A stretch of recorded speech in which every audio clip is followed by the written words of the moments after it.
Kako preživljamo dan s svojo družino, je zelo pomembno. To so spomini, ki jih bomo imeli v svojih srcah celo življenje. Zato je zelo pomembno, da znamo čas, ki ga imamo s svojo družino, preživeti v pozitivnem duhu in v zdravem duhu. To so vedno krasne teme, ko bojo enkrat otroci odrasli, zapustili gnezdo in se vračali k nam na obiske in se bomo skupaj lahko spominjali teh prelepih dogodkov, ki smo jih skupaj preživljali kot družina. In zaradi tega bomo vedno tudi ostali povezani kot družina, zato je dinamika v družini zelo pomembna za celotno življenje. Jaz vedno pravim, zelo pomembno je, kako začnemo dan. Če začnemo dan pozitivno, imamo več možnosti, da bo ta dan potekal v pozitivnem duhu. Zato bi zdaj mogoče predlagala zdrave aktivnosti za celotno družino. Ko zjutraj vstanete s svojo družino, je zelo fajn, da se povežete kot družina. In predlagam, da naredite dihalno vajo, risanje mavrice s celotno družino.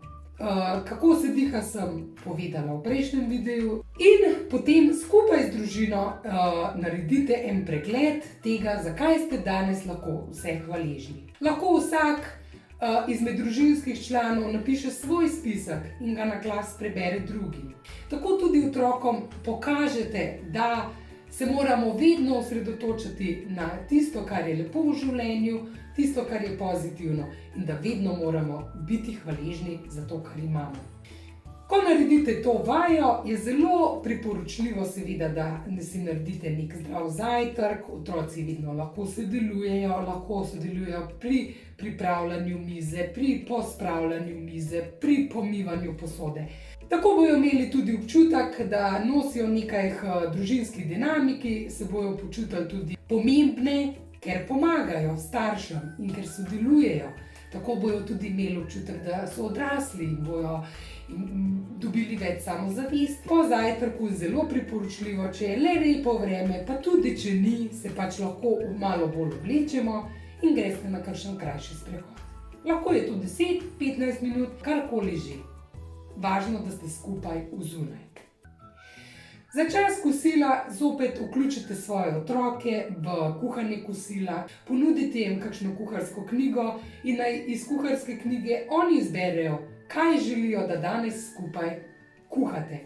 Tako bodo zopet bolj vključeni v to dinamiko in ustvarili lepe trenutke, ki jih boste tako kot vi, kot vaši otroci zagotovo nosili v svojih srcih in vaši otroci bodo to zlahka predali vašim vnukom. Po kosilu je seveda super, da malo počijete, se uležete, mogoče skupaj preberete kakšno pravljico, kakšno zgodbo, pregledate kakšne knjige. Po kosilu pa zelo predlagam, da se odpeljete v kakšen gozdiček, če je v bližini vaše hiše še toliko bolj super, in si naredite lep daljši sprehod. Je zelo fajn mogoče, da najdete ideje, kaj lahko recimo iz gozda prinesete domov. Potem, ko se pa bliža večer, je pa zelo pomembno, da se umirimo. In takrat seveda je super, da date kakšne družabne igre na plano, se malo igrate, zabavate, smejete, se pogovarjate, kaj je bilo danes najlepše. Naredite nek krog, kjer se čim več pogovarjate.